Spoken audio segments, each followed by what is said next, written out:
이 새벽에 오늘도 하나님 앞에 나와 예배하러 오시는 모든 분들 가운데에 하나님의 은혜와 사랑이 가득하기를 소망하며 하나님의 뜻이 하늘에서 이루어진 것 같이 여러분 삶 가운데 가득하기를 소망합니다. 이 모든 시대는 하나님의 언약 가운데 있음을 고백합니다. 왜냐하면 역사의 주관자는 하나님이시기 때문입니다. 그러므로 인류의 모든 역사의 끝은 결국 어디일까요? 예수님의 재림입니다. 예수님이 이 땅 가운데 다시 오실 때 모든 인류는 끝이 남을 우리가 알고 결국 우리는 그 끝을 향해 달려가고 있어요. 열차로 따지면 우리는 끝행 열차를 타고 있는 것이죠. 근데 그 끝행 열차의 기관장 되시는 분이 바로 예수 그리스도이시며 하나님이시며 모든 것은 하나님의 뜻 가운데 이루시는 것들을 우리가 알 수가 있습니다. 오늘 마가복음 11장부터 15장까지는 이제 예수님께서 예루살렘에 들어가셔서 십자가에 달려 돌아가시기까지의 그 공생의 마지막 일주일인 성고난주간에 대해서 이제 말을 해주고 있습니다. 그 중에 이제 11장의 말씀은 예수님께서 어린 나귀를 타고 예루살렘에 들어가시고 또 성전 철경과 무화과 나무 저주에 대해서 말을 하고 있어요. 예수님께서 예루살렘에 들어가실 때에 모두가 아시는 것처럼 사람들이 종려나무까지를 흔들며 또 누군가는 자신의 겉옷을 땅에 놓으면서 이제 앞뒤로 예수님을 둘러싸서 이제 외치기 시작하죠. 뭐라고 외치죠? 우리 9절에서 10절까지의 말씀 다 함께 한번 우리 그들의 심정을 가지고 한번 선포해 봤으면 좋겠습니다. 시작! 앞에서 가고 뒤에서 따르는 자들이 소리 지르되 호산나 찬송하리로다. 주의 이름으로 오시는 이여 찬송하리로다. 오는 우리 조상 다윗의 나라여 가장 높은 곳에서 호산나 하더라. 사람들이 앞뒤로 예수님을 둘러싸서 호산나 다윗의 자손이여 하나님의 이름으로 오시는 이여 가장 높은 곳에서 호산나 예수님을 외치기 시작했습니다. 이렇게 예수님께서 사람들의 환호성과 사람들에게 많은 소리를 들으시면서 예루살렘에 들어가시는 이유가 뭘까요? 왜 예루살렘에 들어가실까요? 이유는 한 가지예요. 죽기 위해서입니다. 예수님께서 이 땅에 오신 이유는 죽기 위해서 이 땅 가운데 오셨어요. 예수님께서 인류의 모든 죄를 대속하여지만 인간이 다시 하나님과 하나 될 수 있기 때문에 죽으러 오신 거예요. 비록 예수님이 하나님과의 관계가 끊어질지라도 그 예수님으로 인하여서 우리가 다시 하나님과 하나 될 수 있기 때문에 예수님이 죽으셔야지만 우리가 죄로 인해서 끊어졌던 우리가 다시 하나님과 하나 되고 연합될 수 있기 때문에 예수님이 죽으러 오셨어요. 그렇다는 것은 예수님께서 이 땅 가운데 오시고 30년간 목수의 아들을 행하시면서 또 많은 일을 행하신 것도 결국 초점은 한 가지예요. 죽기 위해서예요. 목수일도 죽기 위함이셨고 태어난 것도 죽기 위함이셨은 것들을 우리가 알 수 있습니다. 그러면 제자를 부르신 이유도 결국 예수님께서 죽으시고 부활하신 후에 하늘로 승천하셔서 우리를 떠나신 이후에 예수님의 사명을 받아서 복음의 사명을 감당할 수 있는 자들을 준비시키기 위해서 제자들을 부르시고 제자들을 만들어내신 것입니다. 이렇게 죽으러 가시는 예수님께 사람들은 호산나 호산나 외치면서 예수님을 맞이했던 것입니다. 그들이 예수님의 죽으심을 알아서요? 아니요, 잘 알다시피 그들의 호산나 외침은 헛된 외침이었죠. 로마의 압제 속에서 우리나라로 찌면은 일제강점기 시대 가운데서 어떤 위대한 선지자 한 명이 나타나서 아니면 어떤 위대한 지도자가 나타나서 이 일제 가운데서 우리를 구원하겠다는 그 소망이 있었던 것처럼 그 이스라엘 사람들도 예수님은 그냥 메시아, 위대한 선지자, 우리를 로마의 압제에서 건져내서 다시 옛날 다윗과 같은 위대한 이스라엘의 국가로 회복시킬 분이 저 사람이구나. 와, 오셨구나 드디어. 예루살렘에 들어오시는 거, 와, 드디어 오셨구나. 예수님께 그러한 기대를 함으로써 호산나를 외쳤던 것이죠. 근데 나중에 자신들이 기대한 예수님과 다른 행보로 걸어가시는 예수님을 보고 호산나를 외쳤던 백성들은 어떻게 하죠? 골고다 언덕길을 올라가시는 예수님에게 침을 뱉고 돌을 던지며 저주하고 욕을 퍼붓기 시작합니다. 왜요? 내 기대와는 너무나 다르기 때문에. 내 생각으로 하나님은 저렇게 하셔야 되는데 내 뜻대로 하나님은 나에게 이렇게 행하셔야 되는데, 내가 원하는 하나님의 모습은 이런 모습인데 전혀 다른 모습, 내 기대와 다른 모습이 내 삶 가운데 계속해서 펼쳐지니까 그 예수님을 저주하고 욕하기 시작한 것입니다. 그렇다면 예수님께서 예루살렘에 입성하실 때에 당신께 호산나를 외치며 기뻐하며 반겨주는 사람들이 나중에 그 당신에게, 예수님에게 돌과 저주와 욕을 퍼붓는 것들을 모르셨을까요? 야, 저들이 나에게 이렇게 배신할 줄은 나는 상상도 못했다, 이러셨을까요? 아니요, 예수님은 다 알고 계셨어요. 왜, 어떻게 알고 계셨을까요? 구약에 이미 다 쓰여졌기 때문입니다. 예수님께서 경험하시고 당하시는 모든 일들, 예루살렘에 입성하시고 은 30에 팔리면서 골고다 언덕길을 올라가시며 창이 옆구리에 찔리며 십자가에 달려 돌아가시는 모든 내용들이 구약 성경에서 하나님께서 수많은 선지자를 통하여서 이미 말씀하셨고 언약하셨고 이러한 일들이 있을 거라는 것을 내포하셨기 때문에 예수님은 다 알고 계셨어요. 예수님은 다 알고 계심에도 불구하고 고난받는 종의 길을 걸어가십니다. 그럼 예수님께서 왜 고난받는 종의 길을 걸어가셨을까요? 이유는 명확합니다. 따라해볼까요? 언약의 성취. 이 언약 성취를 위해서 예수님은 그 모든 고진 고통을 당하시면서 그 고난받는 종의 길을 걸어가시는 거예요. 여러분, 우리 기독교 신앙 가운데서 이 언약이라는 측면은 매우 중요합니다. 왜냐하면 우리는 언약 가운데 있기 때문이에요. 언약 성취가 왜 중요할까요? 성경은 그냥 단순히 있는 기록된 말씀이 아니라 하나님의 언약의 책입니다. 그래서 구약을 옛 언약, 신약을 새로운 언약이라고 말하죠. 이 모든 것들, 옛 언약과 새로운 언약을 통틀어서 성경이라고 말을 해요. 결국 하나님은 자신을 드러내실 때에 계시와 언약을 통해서 당신을 드러내시며 당신께서 어떤 일을 행하실 건지를 미리 말씀하시고 그것들 가운데서 우리 가운데 행하시는 것들을 보게 됩니다. 결국 예수님도 죽기 위해 이 땅에 오신 것도 언약 성취를 위하신 것이며, 그래서 예수님께서 언약의 완성이 되시는 거예요.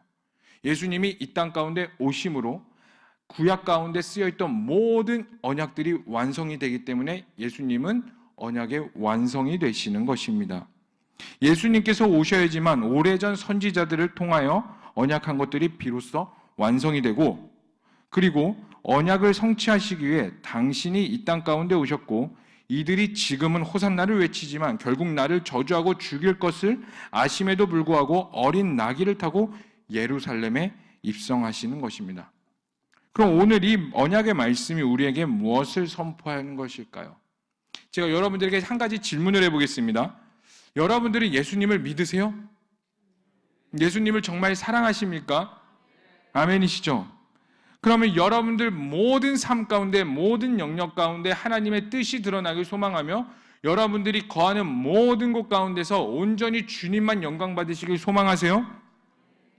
그렇다면 여러분들은 언약 백성이라는 거예요. 왜냐하면 구약의 언약을 완성하러 오신 그 언약의 완성이신 예수님이 이제 우리 가운데에 예수님의 재림이라는 새로운 언약을 주셨기 때문입니다. 그리고 구약의 언약을 완성하셨던 것처럼 분명히 예수님의 재림으로써 모든 언약들을 다시 완성하실 겁니다.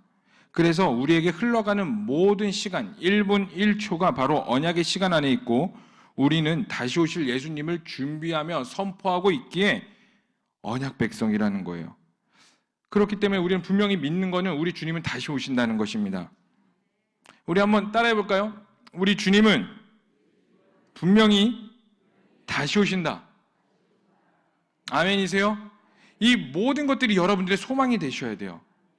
우리의 모든 소망은요, 내가 이 땅 가운데서 잘 되고 잘 먹고 내가 이 땅 가운데서 성공하는 것이 아니라 모든 초점이 바로 다시 오실 예수님의 길을 준비하는 것이며 선포하시는 것이 돼야 된다는 거예요. 근데 예수님이 언제 오신다고 분명히 말씀하셨죠? 모든 민족에게 복음이 전파될 때에 분명히 다시 오신다는 거예요. 그렇다면 우리가 그 다시 오실 예수님의 길을 준비한다는 건 그냥 내 삶 가운데서 예수님 언제쯤 다시 오실까? 빨리 왔으면 좋겠다. 이렇게 갈망하는 것에서 끝나는 것이 아니라 여러분 모든 삶 가운데서 다시 오실 예수님의 길이 준비되어지고 선포되어진다는 거예요. 결국 모든 초점들이 하나님의 나라가 돼야 되며 여러분들의 삶은 선교적 삶이 돼야 된다는 겁니다. 왜요? 여러분들의 삶을 통하여서 다시 오실 예수님의 길이 준비되고 그 준비되는 삶이 바로 언약 백성의 삶이기 때문입니다. 그러면 우리가 여기서 더 살펴보길 소망한 것은 예수님을 믿는 우리가 언약 백성이라는 것은 알겠는데 우리가 어떻게 살아나는 거예요. 내 삶 가운데 어떻게 선교적인 삶을 살아갈 수 있냐는 거예요. 그렇게 살기를 소망하나 사실 우리의 삶은 녹록치가 않습니다. 신경 써야 될 부분들이 너무나 많고요. 여전히 가정 문제는 나를 힘들게 하고요. 여전히 내가 원치 않는 부분에서 나름 잘 가고 있다고 생각하고 있으나 예상치 못한 곳에서 사건, 사고들이 빵빵 내 삶 가운데 터지는 것들을 보게 돼요. 그러면서 우리는 다시 한 번 더 좌절하게 되고 낭망하게 되고 내 삶 가운데 무슨 하나님의 나라냐, 뭐 내 삶 가운데 무슨 선교적 삶이냐, 그냥 숨쉬기도 살기가 힘든데 어떻게 살아가야 되냐, 수많은 고민들이 있다는 겁니다. 근데 분명히 성경은 말하고 있어요. 하나님의 언약은 여전히 유효하며 하나님의 나라는 여전히 선포되어지고 있고 우리의 모든 삶은 다시 오실 예수님의 길, 그 재림의 종착점까지 끝행 열차를 타고 있다고요. 그럼 우리는 이 삶을 살아가야 돼요. 어떻게든 살아나가야 돼요. 그럼 어떻게 사시겠냐는 거예요. 그냥 내 삶 가운데 주어진 대로 막 낭망하며 사시겠습니까? 아니면 다시 한 번 더 우리가 말씀을 가지고 살아가시겠습니까? 사실 이 말씀은 저에게도 적용되는 말씀인 것 같습니다. 살기 힘든 상황 가운데서 그럼 우리는 어떻게 살아야 될지 다시 한 번 더 살펴보기를 소망합니다.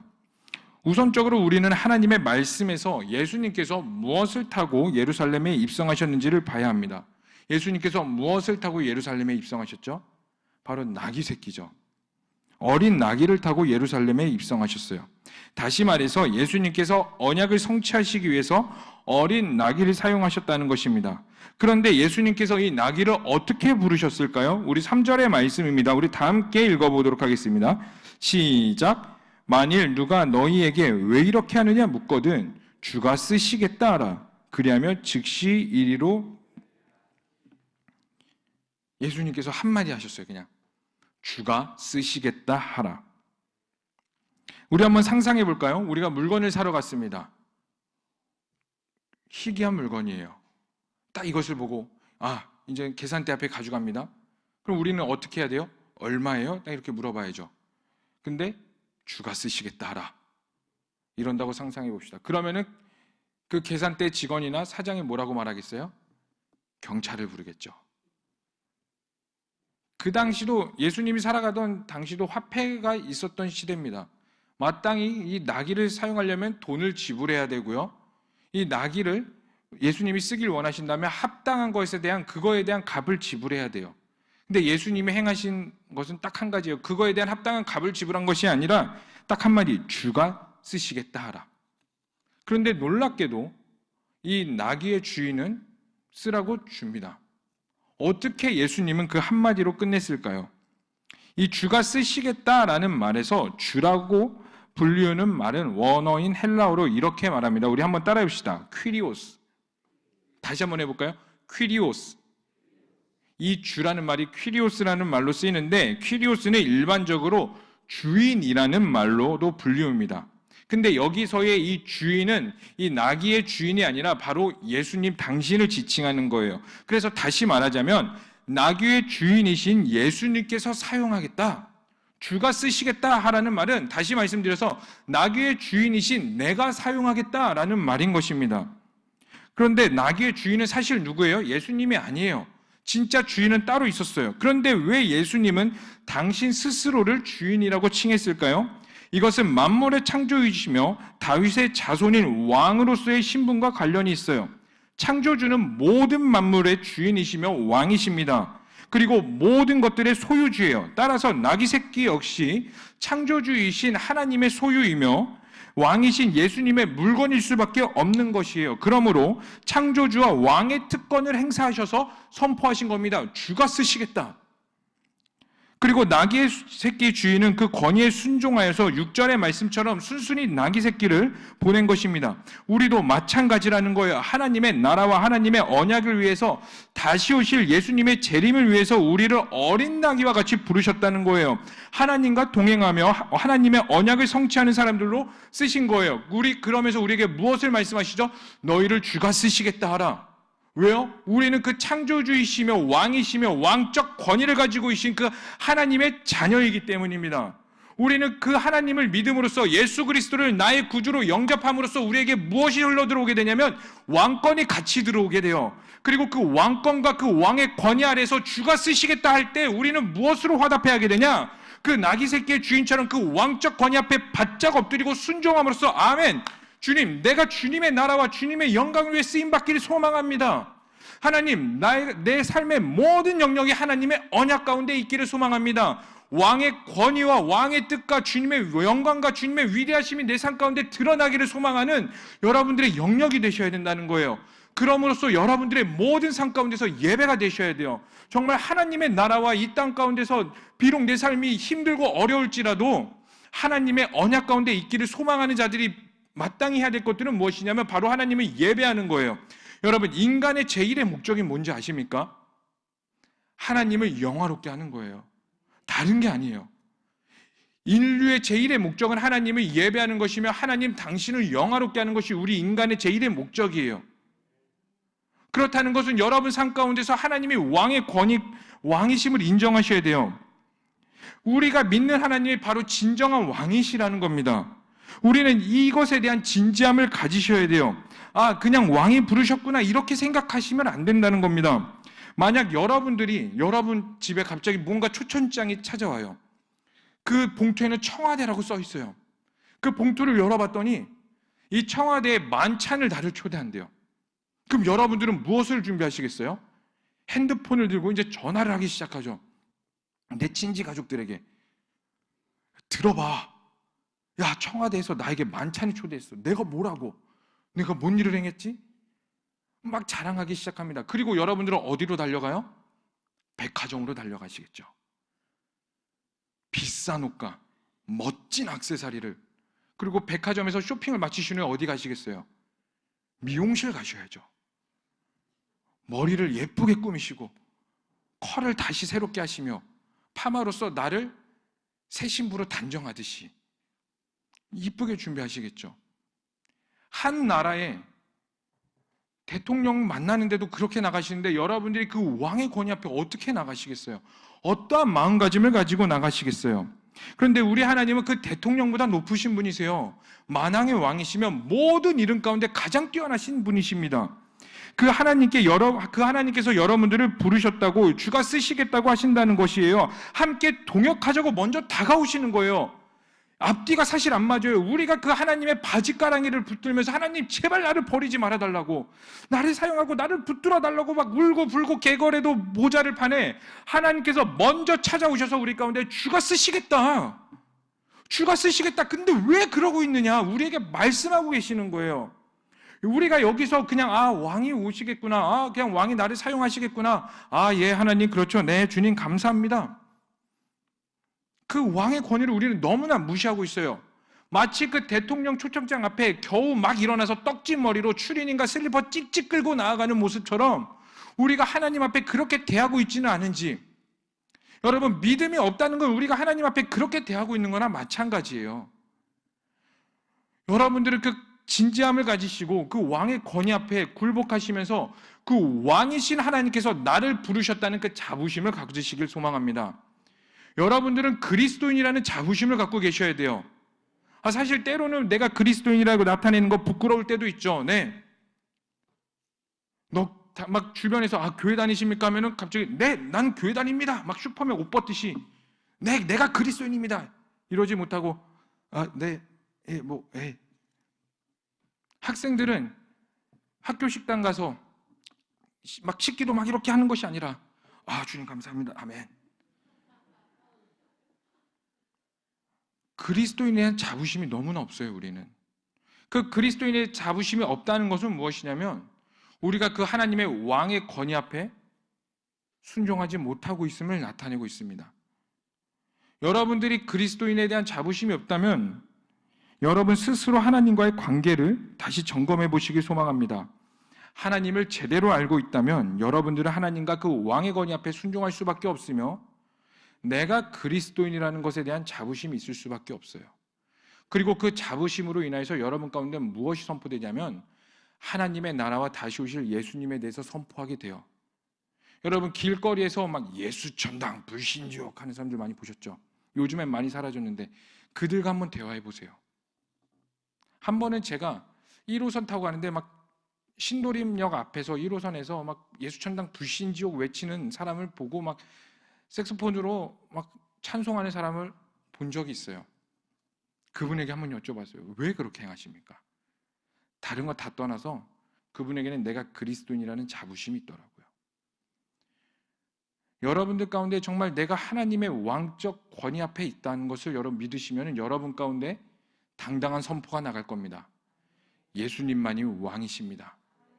한번 따라해 볼까요? 예수님만이, 주님만이 왕이십니다. 아멘.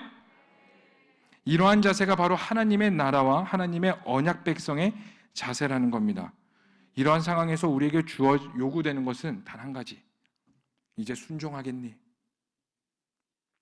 그 콜링 앞에 순종하겠니? 이 모든 것들은 하나님의 주권과 하나님의 뜻 가운데 흘러가고 있는데 모든 언약은 하나님의 나라 가운데 가고 있는데 지금도 하나님의 역사가 흘러가고 있고 내가 너를 부르고 있고 내가 주가 쓰시겠다 하라. 내가 너의 삶을 주께서 쓰시겠다는데 너 과연 순종하겠니? 이 하나님의 부르심 앞에서 여러분들은 어떻게 행하시겠습니까? 여러분들은 분별하시기를 소망합니다. 로마서 12장 2절은 분명히 이렇게 말하고 있습니다.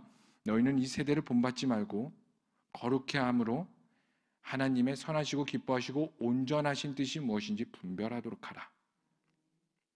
이 분별은 순종이 요구가 돼요. 분별은 어디까지가 가야지 분별이냐면 우리 가운데서 하나님의 뜻이 내 삶 가운데 드러날 때까지가 온전한 분별이 되는 겁니다. 이 분별한다는 건 쉽지 않아요. 사실 왜요? 달라지기 때문입니다. 거룩이라는 것은 구별됨이라는 거예요. 구별된다는 건요 세상과 다르다는 겁니다. 세상과 다르니 당연히 욕먹을 수밖에 없죠. 근데 세상의 기준과 하나님의 기준이 다르니 당연히 일치되지 않으니 세상에서 우리를 공격할 수밖에 없어요. 네, 이거는 당연한 순리입니다.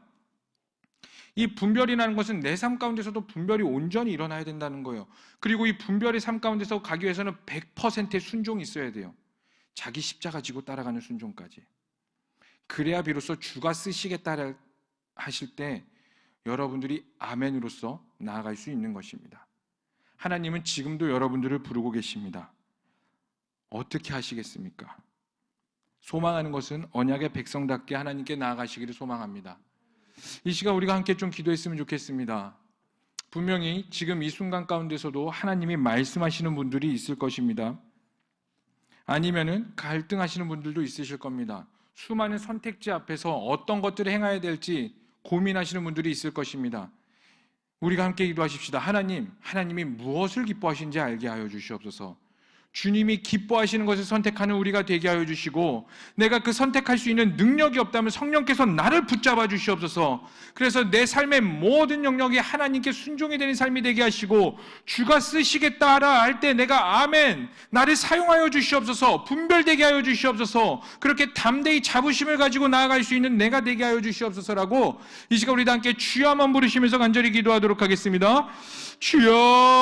주여. 하나님 이 시간 우리가 주님께 기도함으로 나아갑니다. 하나님 우리의 모든 상관 모든 영역 가운데 주님의 나라가 있게 하여 주시옵소서.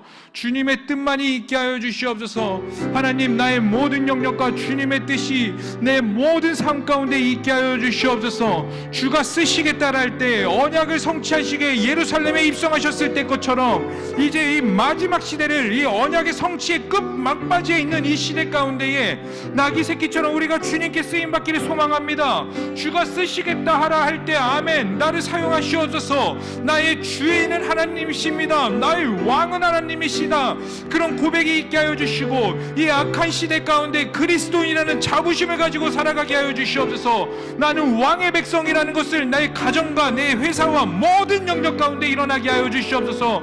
살아계신 하나님의 이름을 찬양합니다. 주님의 이름만을 예배하며 나아갑니다. 이 시간 성령으로 충만케 하여 주시고 주님의 나라가 경험케 되게 하여 주시옵소서. 주님의 이름을 찬양합니다. 주님, 우리를 붙잡아 주시옵소서. 성령으로 기름 부어 주시옵소서. 온전한 주님의 뜻만 일어나게 하여 주시고, 그 다시 오실 예수 그리스도의 삶을 통하여 다시 오실 예수 그리스도의 그 때까지 우리가 온전히 하나님의 나라와 하나님의 영광을 위해 살아가는 여기 있는 모든 백성들이 되게 하여 주시옵소서. 주님의 이름을 찬양합니다. 우리를 붙잡아 주시옵소서.